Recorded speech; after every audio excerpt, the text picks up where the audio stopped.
Hello and welcome to the Xana-newbie, the 100th episode of Pop Screen. We are the Geek Show's stately pleasure dome where we like to look at the good, the bad and the ridiculous of movies either starring by or about pop stars, covering a broad range of musical and cinematic genres, from country and western to hip-hop, from documentaries to science fiction, for 100 goddamn episodes. I'm your host, Graham Williamson. I'm a writer for The Geek Show, as well as Byline Times, and a film and video artist. And I am joined this week by David. Yes. Hi, I'm David O'Hare. I also write for The Geek Show. I'm a prolific television watcher. I watch probably more TV than anybody else I know. And Jeff.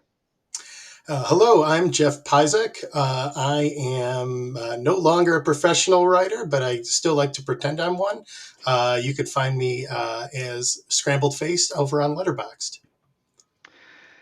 And this week we've come with an episode that has a sort of particular film, that has a particular place in history and a particular place in the commodification of what you might call the camp classic, the good bad movie, the so bad it's good movie, whatever you go for.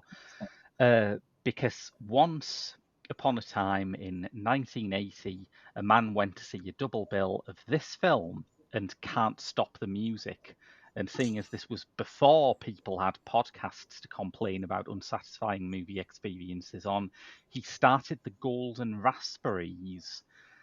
So I'm just going to start with a question, and this question should not be interpreted as me setting the boundaries of the discussion. You are allowed to have a completely different opinion on the film. I have a completely different opinion on films to the Golden Raspberries quite often, but I just want to ask, what do you understand by the concept of so bad it's good? Is it something that you believe in, that you find applicable to your own film tastes, or not? Sure, I'll go first if that's okay. Sure. Yeah. I find that the concept of so bad it's good is what primarily attracts me to a lot of films nowadays. I think that it's the reason for that. I think is because a lot of these films sort of dare to do something different, and were judged probably as failures when they first came out, but then sort of managed to claw it back. The term cult status or cult following is always applicable in these cases, and I just think that you can see that on the screen. People are having way more fun a lot of the time. There's some really interesting ideas. I mean, it's funny because I would definitely choose a so bad it's good film to watch over a big blockbuster. Say, for example, if I'm just sitting at home and thinking of something to watch. But I think, I think it's a great way to describe this film. I think that it's just so applicable when it comes to Xanadu. I don't think Xanadu is a bad film. I think that it's loads of really good films shoved into one film, and that's why it's bad, and that's why it's interpreted as bad. But actually, I think it's pretty damn good. Yeah. I was going to say, I think you hit it right on the head. There's the idea of a bad film being, unwatchable. It bothers you, offends you, bores you.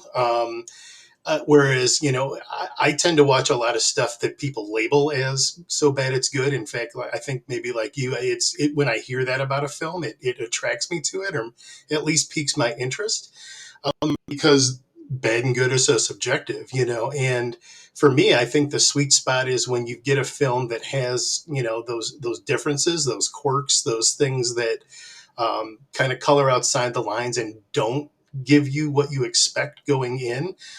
You come out maybe not knowing how you feel about it, but there's things in it that did draw you back. And ultimately, for me, it's down to entertainment. Whether it's the filmmakers bungled things, the actors weren't good, they didn't have funds, whatever like detracts from it being a quote unquote good film. Maybe some of its perks, its features. So for me, I like movies that do something a little different. And so when you get something like Xanadu that, very clearly was the idea, a lot of different ideas crammed together. I look at it and say, do I like all those individual things or enough of them? Or am I entertained by the way they clash, and that makes its own kind of entertainment. So, I agree. I think this is a great example of, I think what people are talking about, but it's a good example of why you have to investigate yourself to see what they mean when they're telling you it's bad and it's good, because there are probably things in here that everybody can agree are good, and there are things that people will argue about being good or bad. So it's always an interesting designation for me, anyway. Yeah, I was thinking about it because I remembered that someone had commented on my review of Cats, which I'd given 1 star to, and they said, well, you say you really enjoyed watching it and you kind of force all your friends to watch it, as indeed I did. So in what way is this bad? And I thought that was a brilliant question because it made me realise that for me, the idea of so bad it's good or camp appeal sort of hovers over the actual quality of a film. It's not connected. When I look at Xanadu as a movie, I think if it just existed on its own terms and if I could watch it on those terms, I would probably think it was pretty dud. There's a love story between two people who have no chemistry. There's a plot that never really catches fire. It would be quite dull if it didn't have this extra level of really insane decisions, some of which, as Jeff says, are quite fun and work in their own terms, and some of which are so misguided that you wonder what anyone thought. And that's, to me, you cannot quantify that in something like a star rating. As you say, you just have to experience it yourself. Yeah, totally. I agree. I mean, I think it's like, I read a couple of at the time reviews of the film when it was first released, and there was a couple of really funny ones where they said like, this is what happens when you allow straight people to make a musical, and also it said you could actually see the cocaine like dripping off the screen. That was another one that someone said, which I disagree with, to be honest. But I mean, it's funny. Brendan mentioned at the start, like it was in a double bill with "Can't Stop the Music," Yeah. and that was where the Razzies were born. But like, I think Xanadu compared with "Can't Stop the Music" has definitely got more of a place than that film. And I think that that's a point that is probably worth remembering. There were a lot of films which have fallen by the wayside, and we would not be discussing now. I mean, there are lots of elements of Xanadu that meant that we're still discussing it. The stars and just the general approach and the choreography and the costumes. But at the same time, yeah, there's a lot of films that fell away. Xanadu just sticks around for me. Anyway. I was going to say, full disclosure, I literally just got Can't Stop the Music on Blu-ray a couple weeks ago. So, and I'm a big defender of like this era had a lot of these, kind of tacky, weird, we don't know what to do. The eras are changing kind of musicals. And I love all those. I mean, the Apple shock treatment, you might even put Grease 2 in that category. But there is sort of a weird push and pull around this time, the turn of the 80s, where that sort of, where do things fit in? Where are things going? And I think that, Xanadu really reflects that, along with a lot of the other ones that I just mentioned. Well, the idea of it sort of being this and Can't Stop the Music that caused the formation of the Razzies means that you can't separate the reaction to those films. Even the justified criticism of them cannot quite be separated from the really ugly disco backlash. There were a lot of flop films coming out in the late 70s, early 80s, but it wasn't Heaven's Gate that inspired the Razzies to be founded. It, it was disco films, and there's something very telling about that, I think. Yeah. Yeah, I'm from the I'm grew up near Chicago in the States, and we were the ground zero for the disco demolition. If you've ever heard of that, there was a radio DJ who had a big public display of destroying disco records in the name of rock and roll, which is ridiculous to me. But yeah, I think there was a general, rock versus disco, and whatever. If that was a racial, if it was a sexual orientation issue, all those things kind of play into those prejudices that went up against disco. But yeah, and honestly, Xanadu is only partially a disco film, so Yeah. it's really interesting to see that reaction now. Yeah, I think part of the anger in the case of Xanadu is Can't Stop the Music is damaging nothing other than the careers of the village people, which I imagine a lot of its detractors were quite happy. But this is trying to take down Gene Kelly into the disco madness. You have to move with the times. I pray for the disco to come back. I guess it has a bit, and different ways. But I'd love to be a fly on the wall whenever it was at its height. But I think the problem is interesting. I mean, the problem that Xanadu had, I think, in its inception was that it was cashing in on a fad, and I don't actually mean disco. I think it was roller skating that they were really, really trying to push. And I watched the documentary, and it said about how they really wanted to capture the spirit of Santa Monica and roller skating, which was this big kind of phenomenon that was going on, and that's a fundamental issue. When you jump on a fad, it's really difficult to sort of keep that kind of going for however long Xanadu is, 90 minutes, 120 minutes. But so it's difficult to sort of maintain that. And I do think that they, give a lot of room to roller skating throughout the film, where they kind of neglect the storyline a little bit. They just sort of hope roller skating sequences will fill in the gaps for anybody, but that doesn't necessarily work as we've seen. But I still love it. Yep. Yeah, absolutely. It reminded me a bit of, again, another flop of 1980, one that I think has always had a kind of guarded critical praise given to it. But Times Square, it's like that was a film that was the Stigwood organisation's attempt to cash in on punk rock, which is obviously like an astoundingly misguided thing to do. But part of what makes Times Square defensible, I think, is that you can always see the skeleton of the little gritty New York indie it should have been, before all the authenticity was smothered out of it by this massive production that it became. And I think you've had the same thing here. If someone's intention was to make the Saturday Night Fever of roller disco just a little gritty slice of life indie that observed this scene during its brief existence, no one would be talking about it as a flop. It's the fact that they took that and thought, right, we need Greek mythology, we need Gene Kelly, we need 1940s swing, and we need electric light orchestra.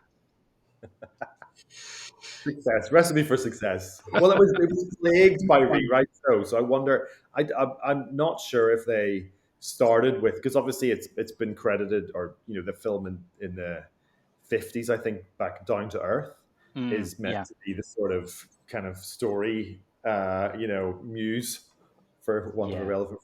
And it's obviously a similar-ish story, but I don't know if whenever you watch the documentary, I'm not sure that they're citing that, kind of, maybe they didn't pay them any royalties, I'm not sure. But apparently we're just completely out of control. And you hear about that a lot now, where films are being rewritten on the day and stuff. But for something with such a big budget and big stars and choreography to worry about, a lot of choreography. I'm surprised that this could be why the storyline itself is not super important to the film, Yeah. because they were struggling with the writers so much, I think.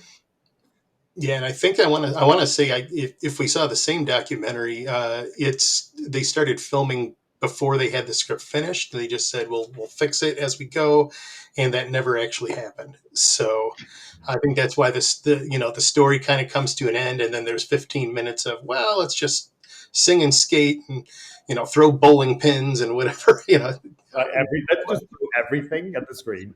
Yeah, Yeah, yeah, absolutely. exactly. Yeah. The world's I better mean, for it. that final scene, for all it is flagrant filler, is one of about two musical numbers that really worked for me. So, I can't come down too hardly on it. The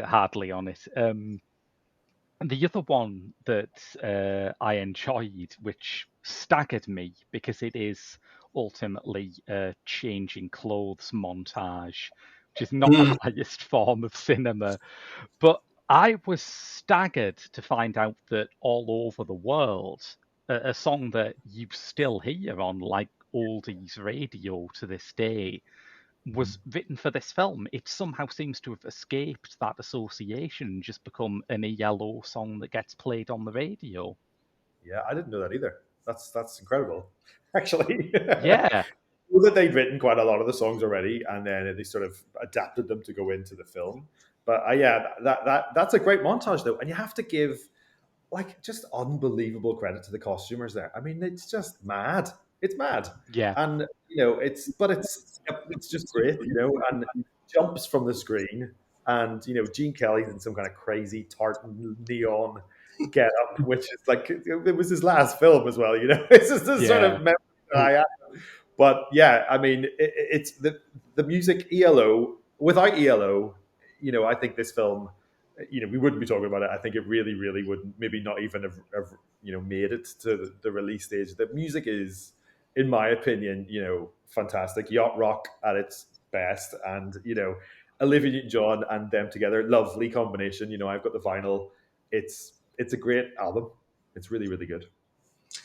Yeah, I would say you try to name me a more exciting clothing montage than that one. I mean, there's lasers for a while Gene Kelly just disappears, and there's all these like new wave staffers just rolling around on things, and for the record, I think the fringe cowboy outfit is probably my favorite, but yeah, ELO, for me, like the listening to this soundtrack has kind of been several years in progress of enjoying it. I always gravitated toward the ELO songs, and then some of the slower, Olivia Newton-John ballad type songs, I would always kind of, and over time, I think all of it is kind of maybe it's just desensitization, but it's all grown on me. The Gene Kelly Olivia duet and all that. Well, we can talk about that one later, but yeah, there's a lot of good songs on here. There's just, again, the clashing of styles. I think would make it difficult for the average audience member to just leap in wholeheartedly, because there's so many different things going on. Mm-hmm. I think it's probably easier to appreciate that now because, by now, disco is a classic musical style. It's something that I think, although there's maybe not been a full scale disco revival, the kind that David's pining for, it does feel like every 5 years someone has a really big hit with an obviously chic inspired or otherwise disco inflected song, and it just always works. It's one of those things that is just never misses the mark in terms of being a hit. So it's easier to appreciate having like Gene Kelly singing with Olivia Newton-John and having Gene Kelly trying on wacky clothes now that you're not watching an icon of old Hollywood class do something modern. Yeah. Modern. Ugh. Yeah, totally. I mean, it's funny. I've heard about his journey in the film. he had to be very seriously convinced to do it. And when he said he was going to do it, he said, "I'm not dancing." And it was only when he met the very talented Kenny Ortega, apparently, and had a chat with him, and he sort of convinced him to do it, because he sort of said, "You get creative control," almost, which it's Gene Kelly, for God's sake. I mean, he knows what he's doing, and it's like, but I think because he does cut some rug in that film, he's dancing about, and he gets into it, and I think he looks like he's enjoying himself. To be fair, he's not one of those cameos, or he's not doing a cameo, but one of those people who come in and they just look like they just want to sort of end it all right there. I think anyway, he looks, and obviously with Olivia Newton-John, they are lovely together. Side of the storyline, I would have probably liked to see a bit more of those two together, but we know about the infamous scene where they had to, we're going to talk about that in a bit. The dancing together where they wasn't even in the original film, which I love. They didn't think that they should include it, and they had to do it all afterwards, which is great. But anyway, yeah, I think he has, it's the nostalgia. It's a sort of part of the nostalgia. Whereas you're right, at the time it would have been, people would have seen him and gasped in his luminous, knickerbocker trousers. Yeah, so it's interesting. I think when you think about the difference in eras that we're talking about, it's, I always thought of this as a 70s movie. It came out in like August 1980, I want to say, but it feels like a 70s movie. And so, so you're thinking about it, there's a nostalgia for the 40s going on in the late 70s, not too far. I'm guessing the idea was it's not too far off of what Olivia had done in Greece, which was the 70s version of the 50s, maybe a year before this or two. And so I think they were, but you think about that now, this would be like having a current pop star being with, someone from the 80s or maybe the early 90s coming out. And, when I think of it that way, it doesn't seem like that wide of a gulf. But then when you look at this, it's really night and day. Like, so much had changed since the 40s and the big band era. So I think that might be part of the clash, and we see more of that nowadays, maybe because of things like this. I just had that idle thought. Yeah, no, I think that's absolutely true. I think it's a side effect of how old culture is so accessible now that it's inevitable that you'll get a more nostalgic kind of culture. I mean, when you talk about a modern pop star duetting with someone from the 80s, I just thought a while back, oh yeah, Dua Lipa collaborated with Kylie a few years back. Again, every five years or so, someone has a big hit with a disco album. In 2020, it was her, and it's like, no, that didn't feel out of place or out of sync at all. But when you're talking about it in terms of the 1940s and the 1980s, people who remember 1940s music have to remember it. They can't just go on Spotify and have their big band swing playlist. So messing it is messing with people's personal memories. And it's like, there is one number where they try to really press the case for this, where they really try and say, right, 40s meets 80s, it's a good idea, guys. It's better than you think. And it is the most insane scene in the whole film. Yeah, for me, that scene is actually the key to Xanadu, because you've got the Tubes on one side doing this 80s, kind of glitzy glamour, and then the big band, and there's guys in zoot suits dancing and people in these like spandex bodysuits on the other side.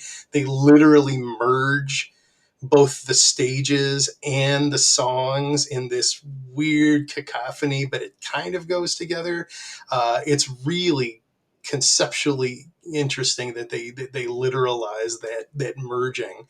And yeah, that is one of those things. When I first saw it, I was like, what is going on? Like, why is a good idea? But now I've seen Xanadu maybe a dozen times, and I'm into it. Yeah, I agree. I think that's the closest we get to like Fever Dream. I mean, the whole film's a fever dream, but that is like the peak of the fever dream. It's like, that is the bit where you're like sort of trying to wake yourself up desperately. But it really works for me. I mean, I love mashups anyway, and I love sort of songs that go together really well. And I think they really successfully did that. I mean, if you listen to song without the video. It sort of is much more Yeah. sort of joins together and a lot nicer and things. But I think the visual aspect made it so I don't know if I want to say confusing. That sort of, and I mean, I can see what they're doing, but I mean, if you look at the dancers, choreo is really good all over. I think people are working so hard. I mean, honestly, like just watching them is just exhausting. But at the same time, all the costuming, they're all dressed differently. They're all doing slightly different moves. It all works, but it's all together is too much of a jumble for the eyes. So by the time they merge those stages, and you can, if you look, I might look today, and it really broke my heart, but you can see the tracks that they're going together on the back of the thing, and it's like, yeah, that's how they're doing it. But I think there's not, they sort of just were like, let's get these stages together at this point, and not worry too much about what it looks like at the back, like geeks like me watching that. But it's like once they get together, it's like chaos on screen. It's just it's not even organized. It's like, what is happening? And I at first I didn't like that at all. I was like, this is too much. But I have to say, like, watching it now on YouTube or without the sort of context of the film, especially like the whole film, it's great, and I really enjoy the song. And I love picking out a dancer and just watching what they're doing because they are working their asses off. Yeah, I have to give them props for that. Yeah. It's a funny thing for me because the more it went together, the more I enjoyed it, and it has that moment where they start singing over each other, and you think, "Oh wow, some real thought's gone into this. Yeah. It's not just sort of flicking between two radio stations for 5 minutes." The Tube song is so bizarre. It's like, I think they're aiming for like sort of macho disdain for like a sort of Dom personality, and what they accidentally write is a song like warning you that they're shit in bed. You will not have a good time. Get your hopes to a realistic level. But then that matches some of the choreography. I mean, like some of the choreography in that scene, like especially in that bit, in the Tube bit, it's like there was a bit where a guy's playing a woman as a guitar, holding her up and strumming her, and another bit where a man plugs the woman into the wall with a load of leads. And if you see that, I mean, this is all just like sort of 60th time watching it, notice these things, like what? And and she looks like she's loving it, against this soundboard. But it is like, I think we've moved past the point where a band could get away with singing lyrics like that now in terms of a song in a film. Yeah, that kinky wire thing. Yeah, we were watching it last night, and that definitely jumped out. Like, oh, I guess that's happening. So, yeah. I mean, they probably got away with that because this is before the point in the early 90s where, as far as mainstream culture knew, Madonna invented BDSM like about 10 years after this.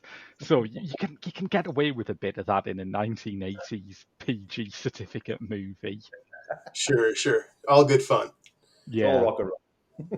just practicing their Boy Scouts not tying badge.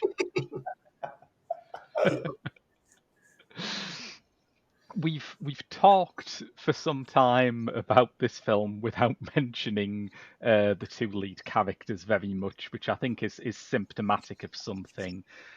I mean, Olivia Newton-John does well. I will say that Olivia Newton-John does her utmost with a quite weird role. I don't know how I would describe that, but it's a shame. I think she really is working very hard in the film, trying to make the script the most. It's a shame that so much of it in the copies I've seen are like dubbed, which gives she's sort of gone over and obviously recorded her voice again, and it sort of takes away from being in the moment with it, and it makes her sound a bit ridiculous because she's sort of breathy and a bit sort of weird, saying "sunny" 100 times and all that kind of stuff. But I think that, and it sort of adds to the weirdness sometimes. But I think that in terms of the dancing, in terms of the acting, her and Gene Kelly are kind of in a film. The other guy is sort of looking lost on his way to something else. Yeah, been roped in and is sort of just like tiny bits where he sort of does a wee dance step. He's sort of going, I don't really know what's happening now. So yeah, I think they're the sort of great, and it's such a compact cast because that's it, isn't it? Yeah, yeah, absolutely. I mean, you think of musicals as being cast of thousands things, and I guess, if you count the dancers and everything, it is. But you're right, it's quite a small central story. Mm-hmm. Yeah. Yeah, the characters are, I feel like, so she's a muse, like a literal muse, and I think her screen persona, just her sweetness, her gentleness, her, she's got uh, that smile that you just can't, the megawatt smile you can't turn away from.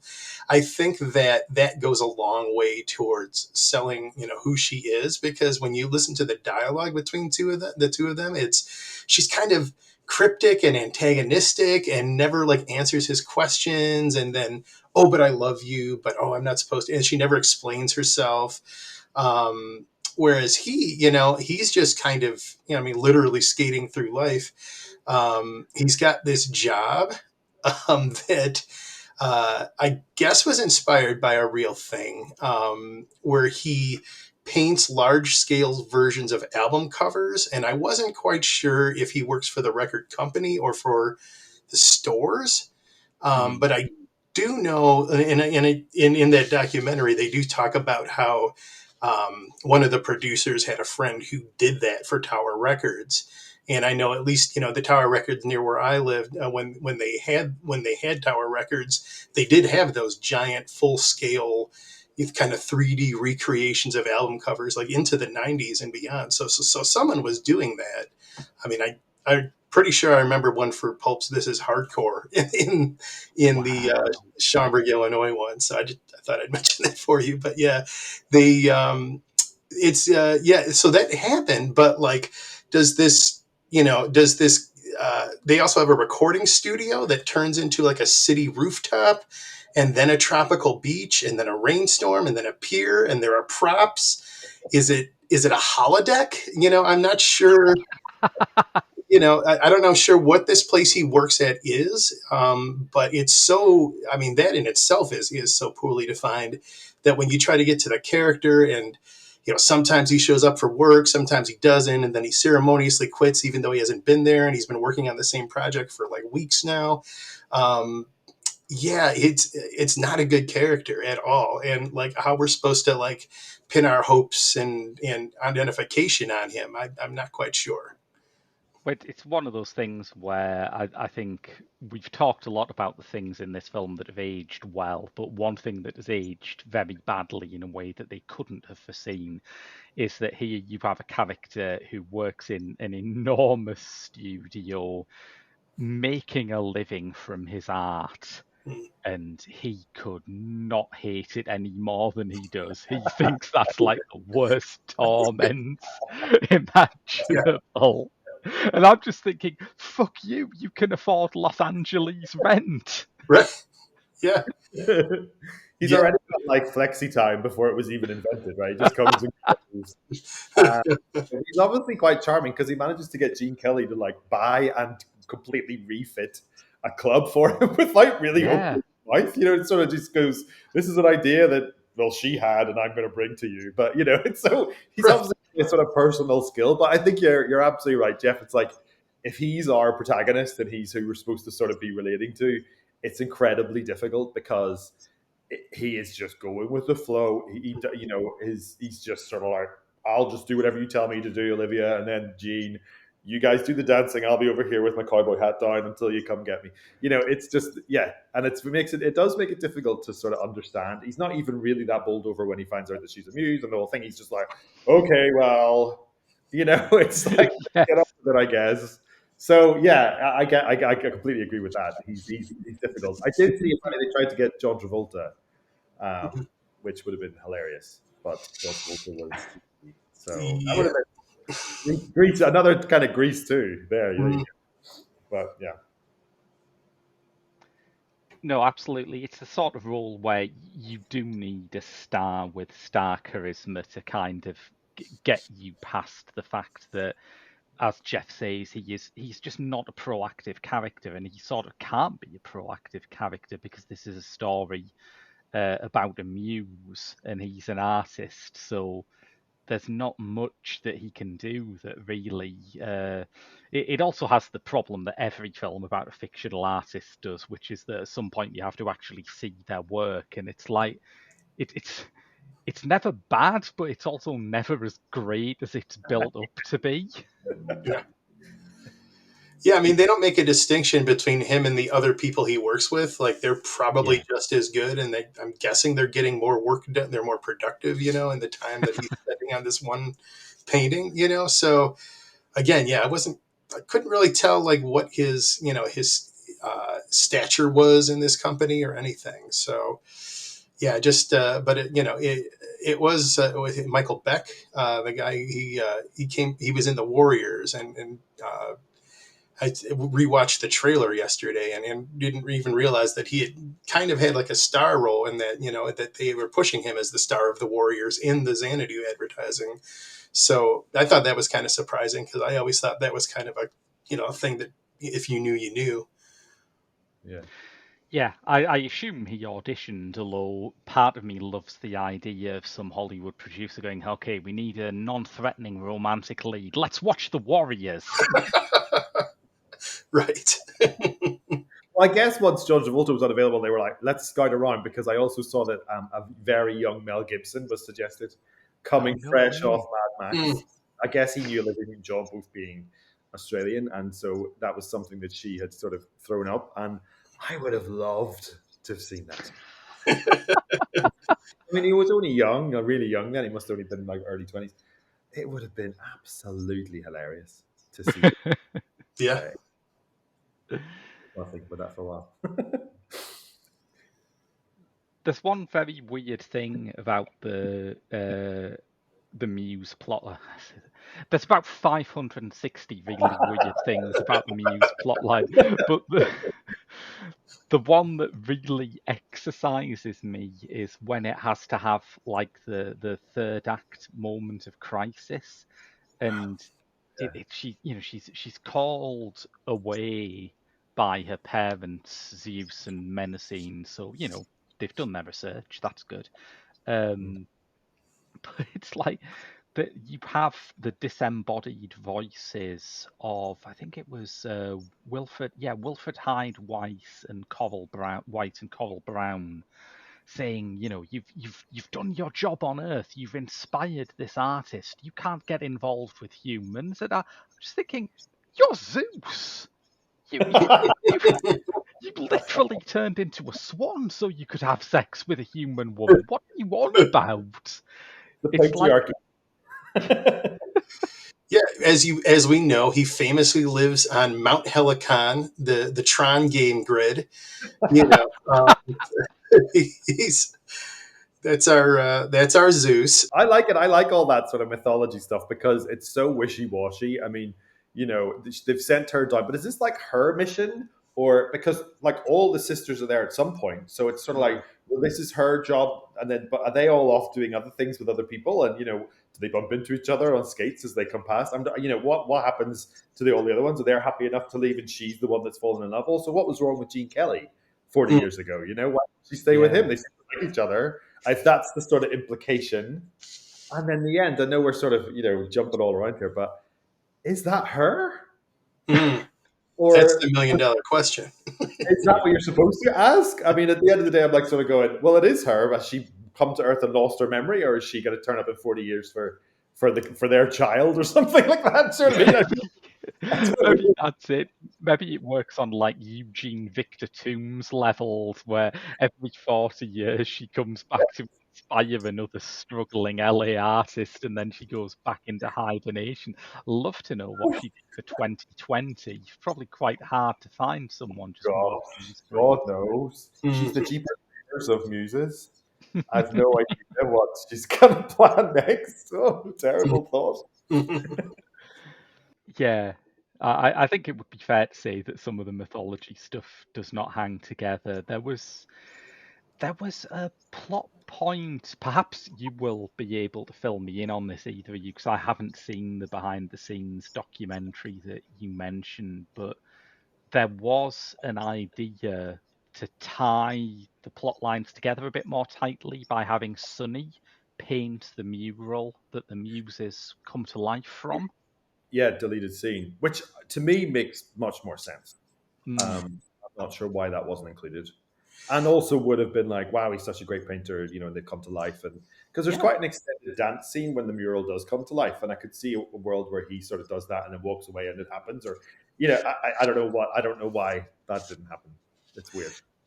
Yeah, it would make sense because at no point does it really get established that he knows that's where she came from. And if he's just skating around, to be perfectly honest, that it's not a great likeness. So I don't know how he recognized, when he's out skating and he decides to skate into the wall. Somehow he just happens to know that that's what he needs to do. It's never established. And again, it's kind of a quibble in something like this where it's, the reality is pretty rubbery, but yeah, I mean, all I could think of was, did he actually die when he crashed into that wall? And then the end of it is just his death dream, that he's imagining they open the club and she comes back.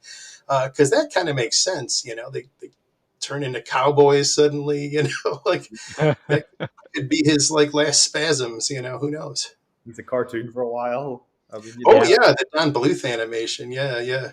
Is it Don Bluth? I did not know that. Yeah, it was. Yeah, they say in the documentary that they were actually in production on Secret of Nim when they got the kind of an emergency call.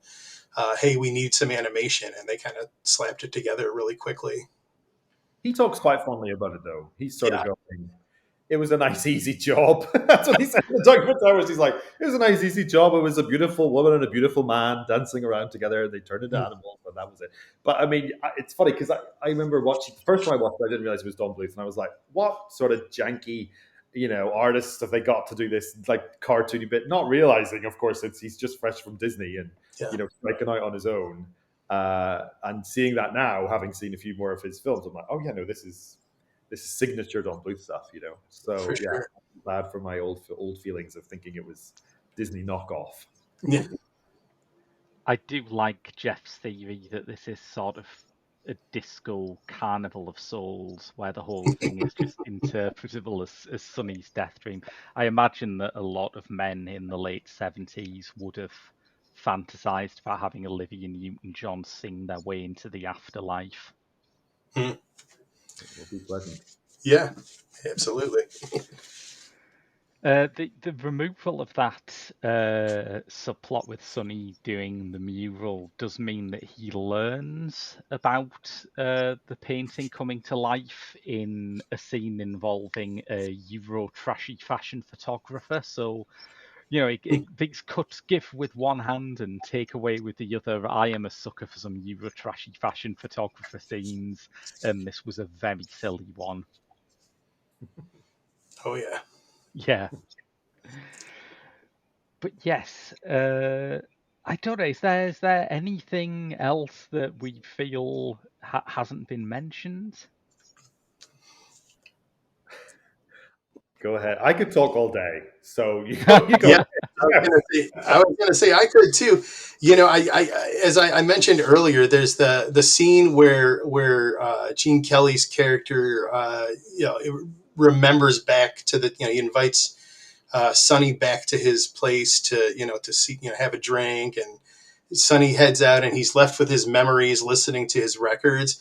And he sings, and as you mentioned, David, that's the scene that they shot after production had wrapped. They added a dance scene with Gene Kelly and Olivia Newton-John in their duet.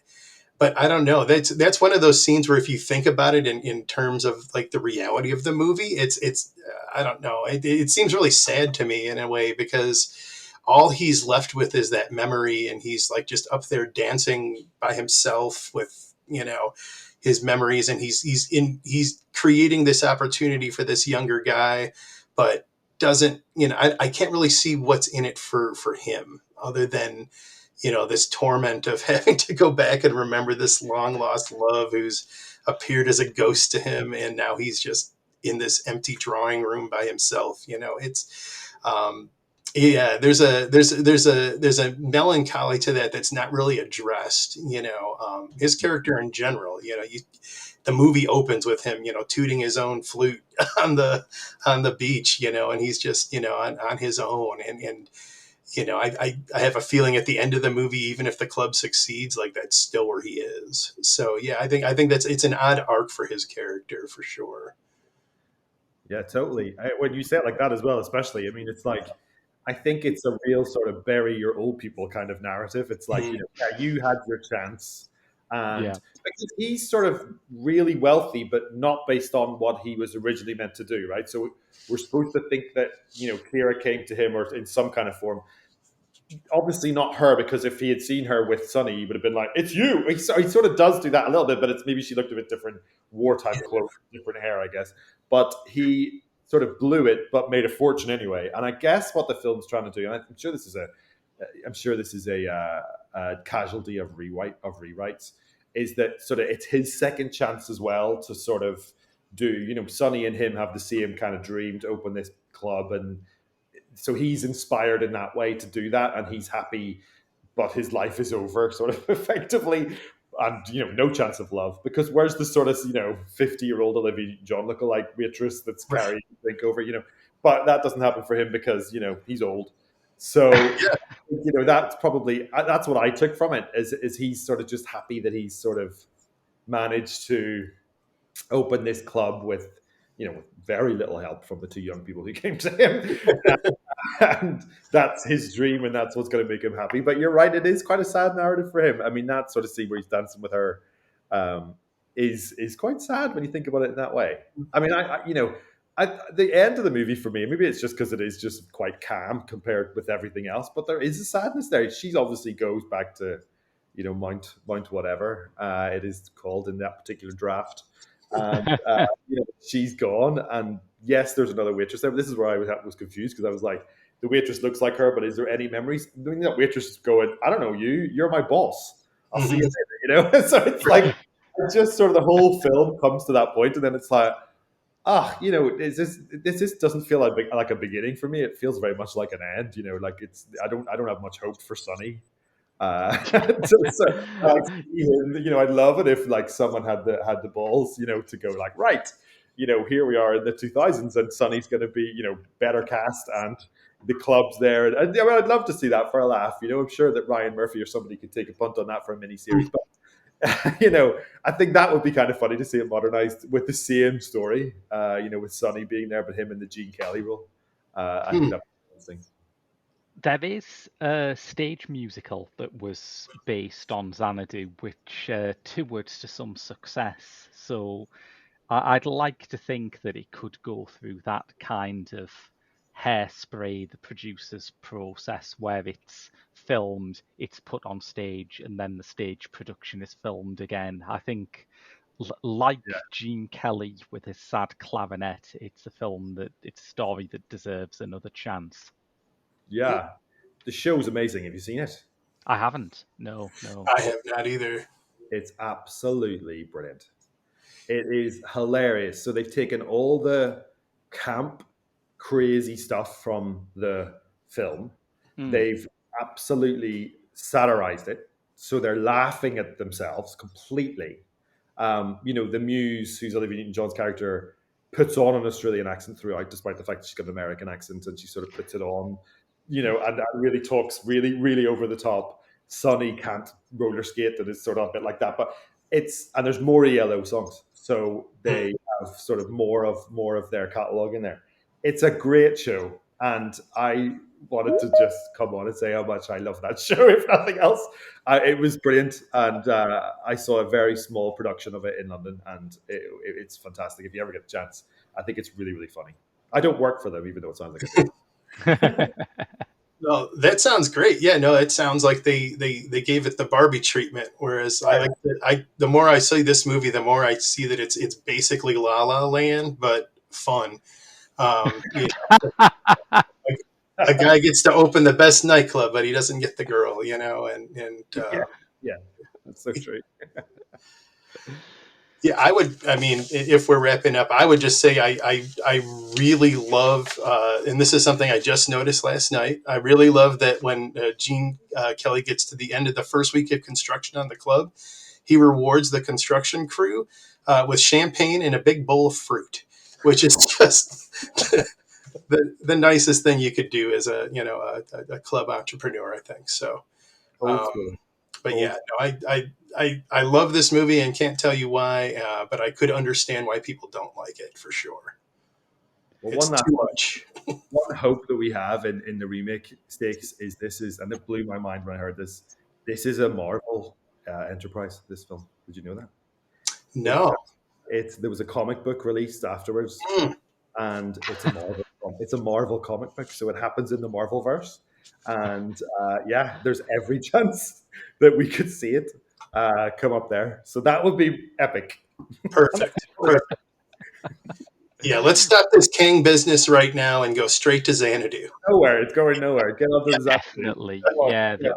The only question is, which Avenger do you most want to see make a cameo on roller skates? Probably Samuel L. Jackson at all times. Yeah, I'd vote for Nebula. Oh, I'd love that. Well, that's been our 100th episode. Isn't that great? Yes. Thank you both for coming along, and thank you for listening, listener. We will be back in a fortnight's time, but we do have a podcast exclusive coming early, a Patreon exclusive, coming early next month. A bonus episode only available at www.patreon.com/The Geek Show, which is on Barbie. We've mentioned it on this show. We are doing an episode about it because how could we not? How could we not? Oppenheimer tragically had absolutely no pop star cameos, so we're doing Barbie. And if you go there, you also get Rob's reviews of Asian films that don't have a UK distributor but should. You get my reviews of the classic X-Files and Red Dwarf, as well as our other bonus podcasts from the video aisle and last night. But until we come back in a fortnight's time with Baz Luhrmann's Elvis, that's been your lot from Pop Screen. I've been Graham. I've been David. And trying to make Tuesday Wednesday, I've been Jeff. And we'll see you in a fortnight.